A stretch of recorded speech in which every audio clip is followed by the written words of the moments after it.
এই মুহূর্তে রয়েছে আমি মৌচাক রেল স্টেশনে। মৌচাক রেল স্টেশন হচ্ছে আমার হোম স্টেশন বলা চলে।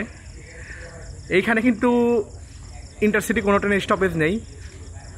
প্রবেশ করছে ঢাকা থেকে ছেড়ে আসা খুলনা অভিমুখী আন্তনগর 764 চিত্রা এক্সপ্রেস ক্রসিং করার জন্য। ক্রসিং হবে ঢাকা অভিমুখী 794 পঞ্চগড় এক্সপ্রেসের সাথে।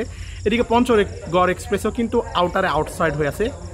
সো ভাববেন না যে পঞ্চগড় এখনও আসেনি, আসলে 50-50 কল ছিল, তো চিত্রাকে আজকে ঢোকানো হচ্ছে। এখানে কিন্তু রেগুলার ক্রসিং হয় এই চিত্রা এবং পঞ্চগড়ের, তো আজকে চিত্রাকে মৌচাকে লুপে ঢুকানো হচ্ছে।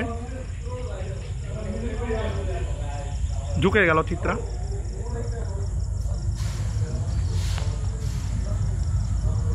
চিত্রা হচ্ছে একমাত্র ট্রেন যেটি যমুনা সেতু রুটে খুলনাতে যায়, ঢাকা থেকে চলাচল করে।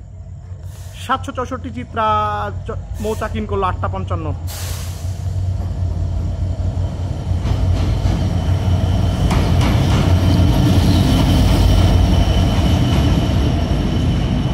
চিত্রা এক্সপ্রেস